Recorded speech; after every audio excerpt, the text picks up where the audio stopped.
Jimo stared at the empty driveway, her hands shaking. Her car, her first car, a gift she had worked years for, was gone. Her father didn't even ask. He had sold it to pay her brother's gambling debt. Her little brother, Neba, shrugged like it was nothing. Her mother looked away silent. And in that moment, Jimo realized something terrifying. The family she had trusted all her life, the home she grew up in, didn't care about her dreams. If they can take everything from me today, she whispered, then I can take back everything from them tomorrow. Jimo had always been the kind of girl who worked hard for everything she owned. While others spent their weekends relaxing, she worked part-time jobs, studied late into the night, and saved every bit she could. When she finally bought her first car, it wasn't just a vehicle to her. It was her reward, her proof that effort pays off. Every time she sat behind the wheel, she felt free, proud, and in control of her life. But one morning, she walked outside and found the driveway empty. Her car was gone. Confused, she ran inside, only to hear her father's calm voice say, "I sold it.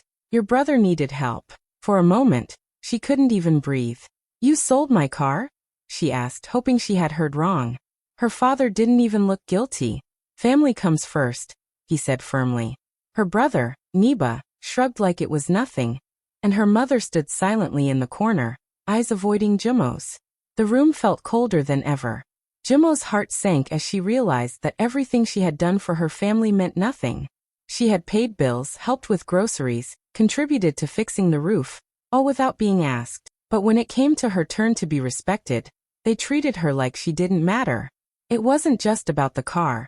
It was about being betrayed by the people she trusted the most. She went to her room and closed the door, tears slipping down her face. The car had taken her years to earn, but they took it from her in one night. Sitting in the dark, she whispered to herself, "If they can take everything from me without asking, then I'll take back my life without warning." In that quiet moment, something inside her changed. Jimo wiped her tears and stared at the wall, her mind already planning. She was done begging for respect, done being the responsible daughter who got nothing in return. Her family had made it clear that love came with conditions, and she was ready to live without theirs. That night, she promised herself she would never again let anyone decide her worth. She didn't know exactly how, but deep inside, she knew this was the beginning of her freedom. For days, Jimo couldn't sleep. Every time she closed her eyes, she saw her father's face when he said, "Family comes first." Those words burned inside her. Family, to him, meant sacrifice for her brother. But to her, it had always meant giving without being seen. She had worked hard to keep that house standing. Every time the roof leaked, she paid a part of the repair. When the kitchen needed new tiles, it was her savings that helped. Even when her father struggled with bills, she quietly sent money home. Yet no one ever thanked her. They just took and took, as if she owed them her whole life. One evening, while sitting alone in her small room, she opened her laptop and began to search for property records. She wanted to know how much the family house was worth. What she found shocked her. The house was worth far more than she ever imagined. It was her father's biggest asset, his pride, his proof of success. But Jimo knew the truth. That house had her fingerprints all over it. Her time, her money, her effort. Without her, it wouldn't have been what it was. Her hands trembled as a daring thought entered her mind. If her father could sell something that belonged to her without asking, why couldn't she do the same to him? He took her car and called it Helping Family. Maybe now, she would teach them what it felt like to lose something they valued. But Jimo wasn't thinking of revenge. She was thinking of survival, of freedom. She wanted to disappear, to start a new life where no one could use her kindness again. She spent weeks planning everything quietly. She studied legal ways to sell a property under certain conditions. She learned how to handle papers, find a buyer, and move money safely. Every step she took was careful, calm, and smart. She didn't talk to anyone, didn't share her plans. Her parents thought she was just quiet because she was still upset about the car. They didn't know she was preparing to leave them behind forever. At night, she would stand by her window, staring at the lights of other houses. She imagined a life where no one would take what was hers. A place where she could finally breathe without fear. She wasn't running away out of anger. She was running toward peace. The decision was made. She would sell the house, take her share, and vanish without a trace. The night Jimo disappeared, the rain poured without stopping. It felt as if the sky itself was crying with her, washing away the last pieces of the life she was leaving behind. She sat in the back seat of a small car parked near the old neighborhood office, her heart beating fast as she signed the final papers. The buyer was a quiet, trustworthy man she had found through a legal agent. He didn't ask many questions, only confirmed the documents twice before handing her the envelope. Inside it was the money, clean, official, and enough to start a new life. For the first time in years, Jimo felt power in her hands, not fear. When she returned home, the house was silent. Her father was asleep in the sitting room, his half-finished drink beside him. Her mother had gone to bed early after another argument about bills. Nebo wasn't home. He had gone to a friend's party, probably spending money he didn't have. The same house that once felt warm and full of life now felt like a stranger's place. Cold, heavy, and full of memories that no longer meant anything. Jimo walked slowly from room to room, looking at everything for the last time. The family photos on the wall, the couch she once slept on during study nights, the kitchen she used to clean after everyone ate. Every corner whispered stories of the girl who gave too much and received too little. She didn't cry this time. She had no tears left, only calm determination. She went to her room, packed her small suitcase, and tucked the documents safely inside.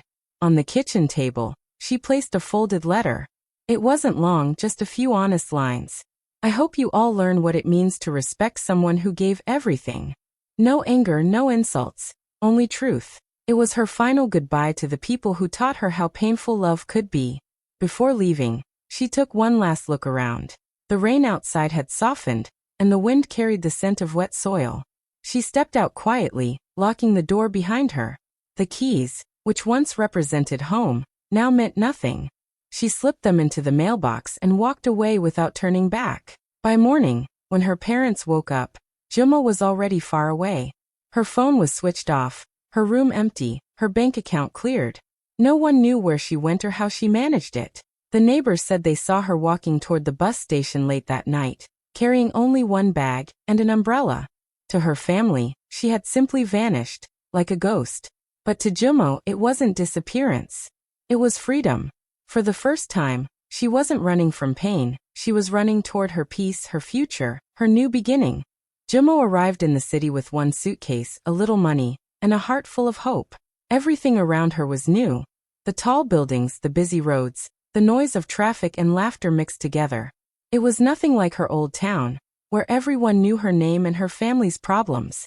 Here she was nobody. And for the first time, that felt like freedom. She rented a tiny apartment on the top floor of an old building. It had only one window and a small balcony, but to her it felt like paradise. She cleaned the dusty floor, placed her suitcase in the corner, and smiled. "This is my space," she whispered. The first few weeks were hard. She had to learn how to live alone, how to manage her time, and how to stretch every coin. She cooked simple meals, sometimes just bread and tea, but she didn't mind. Every morning, she woke up without anyone shouting her name or asking for favors. There were no arguments, no guilt, no disappointment, only peace. One day, while walking past a small shop, she saw a green plant sitting outside. Something about it caught her heart. She bought it and took it home, naming it Neba. It wasn't after her brother, but as a reminder of growth, something that could start small and still bloom beautifully with care. Jimo also decided to do something for herself. Something she had always dreamed of, but never had the courage to start. She enrolled in a night course for interior design. She loved colors, shapes, and creating beauty in spaces that felt empty. Maybe because she was also rebuilding herself from emptiness. During the day, she worked part-time at a boutique architectural firm. It wasn't easy. She started as an assistant, making coffee, filing documents, and cleaning tables. But she watched, listened, and learned. Every sketch on the desk fascinated her. Every project inspired her to dream bigger. Her boss noticed her dedication and started giving her small tasks, arranging color samples, helping with layout ideas, and preparing presentations. Each day, she grew more confident. Her nights were long, filled with studying and sketching. Her mornings started with sunlight falling on her little plant, and she always smiled, whispering, We're growing, Niba. Slowly, but we're growing. Months passed, and her tiny apartment began to reflect her new life. Simple, peaceful, full of dreams. The city that once felt strange had become her safe place. She was still far from where she wanted to be, but she was free. For the first time in years, Jimo felt alive, strong, and proud of herself. Not because someone said so, but because she finally believed it. Months passed, and Jimo was finally starting to feel settled in her new life. She had a small routine she loved: work in the morning, classes at night, and quiet evenings with her plant and music. Her days were peaceful, her heart lighter than ever. But one afternoon, her phone rang while she was leaving work. The voice on the other end introduced himself as a debt collector. "We're calling regarding an unpaid balance on Niba's credit card," he said firmly. The name made her freeze. For a moment, she couldn't even speak. Niba, her brother. Somehow, his mess had found her. Even after she had left everything behind. The man went on, saying she was listed as a reference and might be responsible for repayment. Jimo's chest tightened. Old fear tried to creep back. The same helpless feeling she had whenever her family's problems became hers. But this time, she wasn't that same girl anymore. She took a deep breath and calmly asked the man to send proof of what he was claiming. When the documents arrived, she read every line carefully, just as she had learned in her office job. And what she discovered made her angry but stronger. Her brother had used her old address and her name without permission. Instead of crying or panicking, Jimo acted.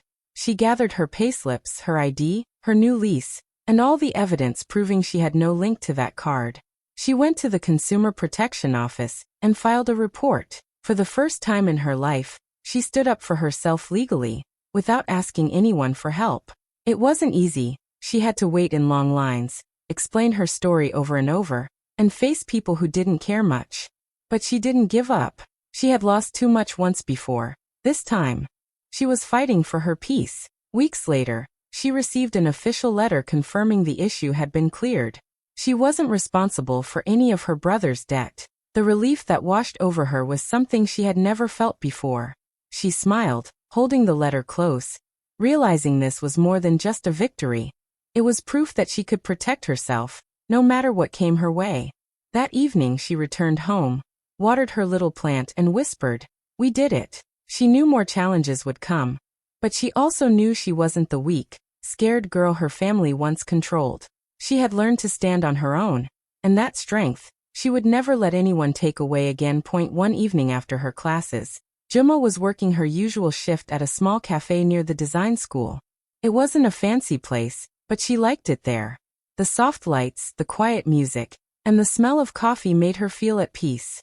When the rush of customers ended, she sat at a corner table, pulled out her sketchbook, and began drawing ideas for a future project, a dream she kept close to her heart, opening her own small design studio one day. As she drew, a man sitting nearby noticed her work. He looked about her age, dressed simply but with confidence. After a while he walked over and smiled. "You're really talented," he said, pointing to her sketches. Jimo looked up, a bit surprised. No one had ever noticed her work like that before. "Thank you," she replied softly. He introduced himself as Dara, an investor who worked with young entrepreneurs. They started talking, and she showed him a few more of her ideas: room layouts, furniture designs, and color plans she had created during her night classes. Dara listened carefully, asking thoughtful questions about her concepts. He didn't just compliment her drawings. He talked about how she could turn them into a business. Jimo was amazed. No one had ever spoken to her about her dreams seriously before. Everyone in her past had only seen her as someone responsible or useful, never as someone capable of building something on her own. Dara, however, saw her potential. Over the next few weeks, they met often, sometimes at the cafe, sometimes in the park. Dara shared his knowledge about business, branding, and how to present creative ideas to clients. He explained how to write contracts, how to price design work, and how to protect her creations. Jimo listened carefully, taking notes like a student who had just found the teacher she always needed. His advice gave her direction, and his belief in her gave her courage. Slowly, she started applying what she learned. She created a small online portfolio of her best work. Dara helped her design a simple logo, and taught her how to approach clients professionally. Her confidence grew with every step. She began to believe that maybe her dream wasn't too big after all. Unlike her family, Dara never tried to control her or make her feel small. He respected her opinions and pushed her to trust her own abilities. One night, as she closed her sketchbook, Jimo realized something. She finally had someone in her life who didn't take from her, but instead helped her grow. It wasn't love or luck, it was respect, the kind she had always deserved. Years passed, and Jimo's life had completely changed. The girl who once cried over losing her car was now the proud owner of a successful design studio. Her name started appearing in magazines and online articles about creative entrepreneurs. She designed offices, hotels, and homes for big clients, each project more beautiful than the last. The small sketches she once made in a cafe had turned into a thriving business. She had her own team, her own office, and even bought a sleek penthouse apartment with tall glass windows that overlooked the city. Every corner of it was her design, elegant, warm, and peaceful. But as her success grew, so did the whispers from her past. One day, a journalist mentioned her name in an article about self-made women who rebuilt their lives from nothing. That story traveled quickly, even reaching her old neighborhood. People there began to talk. "Did you hear about Jimo?" they asked. "She's rich now, has her own company." Soon after, her family found out too. The same people who once ignored her messages and dismissed her pain suddenly wanted to reconnect. It started with a simple text from her mother. "We're proud of you, Jimo. Can we talk?" Then came her father's call, full of awkward pauses and guilt. Her brother Neba sent the longest message of all, apologizing, saying he was young and foolish when he caused her pain. But not all the messages were kind. Some included hints of demand. "We are family," her father reminded her. "You wouldn't have made it without us." Those words made her heart tighten, but not with sadness, with clarity. Jimo sat in her office that evening, reading through each message one by one. The view of the city lights reflected in her window as she thought about everything she had gone through. The betrayal, the loneliness, the sleepless nights, and the courage it took to rebuild her life. She realized she owed her success to no one but herself. Every bit of progress came from her own strength. She picked up her phone, typed a single reply, and sent it to her family group chat. "Everything I built for me, not for you." After that, she turned off her phone and looked around her penthouse. It was quiet, but this time, it wasn't an empty kind of quiet. It was peace. She had finally reached the place she always dreamed of. Not just a home of her own, but a life where she was free from anyone who once made her feel small. One morning, Jimo opened her email and saw a message that made her heart pause. It was from Neba, her brother. The same brother whose debt had cost her everything years ago. His words were desperate. He said he had lost his job, fallen into debt again, and didn't know where else to turn. He begged her to help him, promising that he had changed. For a long moment, Jimo just stared at the screen. Old memories came flooding back. The empty driveway, her father's betrayal, her mother's silence. The pain was still there, somewhere deep inside, but now it met something stronger, calm strength. Her first instinct was anger. She wanted to ignore him, to let him face the same helplessness she once felt. It would have been easy to block him, to send a sharp message, to remind him how he had never cared about her feelings. But as she sat there, looking at his words, another feeling began to grow, compassion.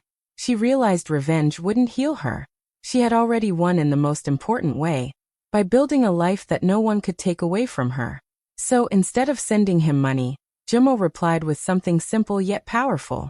"I can't give you money," she wrote, "but I can teach you how to rebuild." At first, Neba didn't understand. He was expecting an easy solution, a quick transfer, not advice. But Jimo stood firm.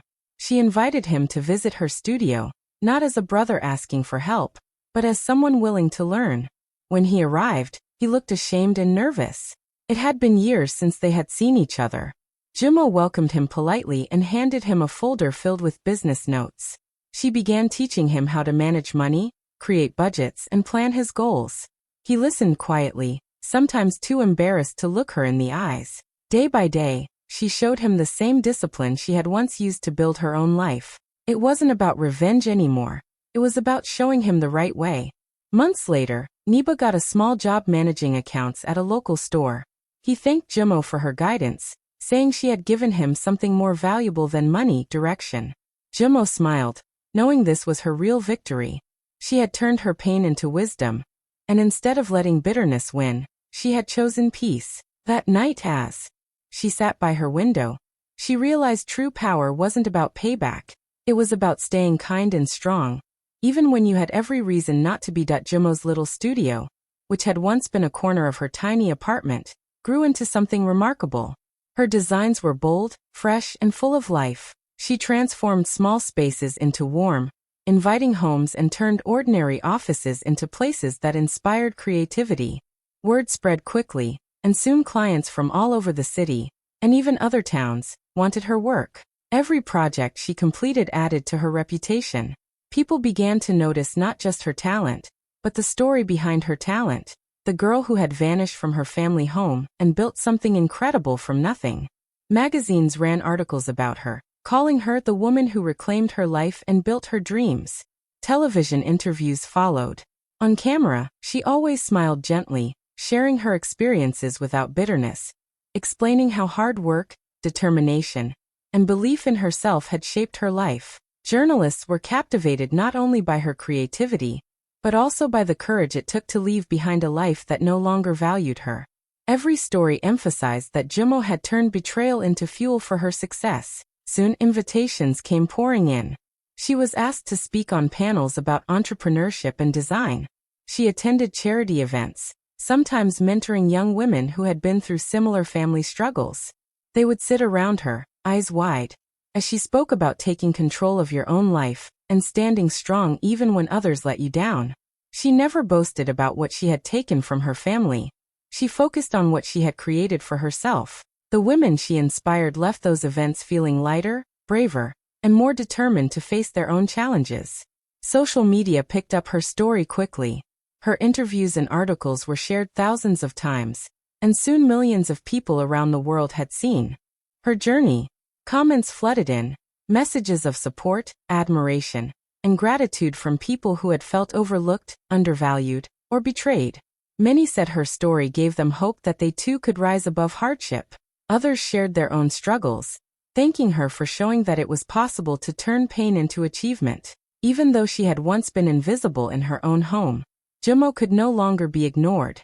Her name became a symbol of resilience, strength, and independence. She realized her success was not just measured in money or fame, but in the lives she touched and inspired. The girl who had once felt powerless had become a force that the world could see, hear, and feel.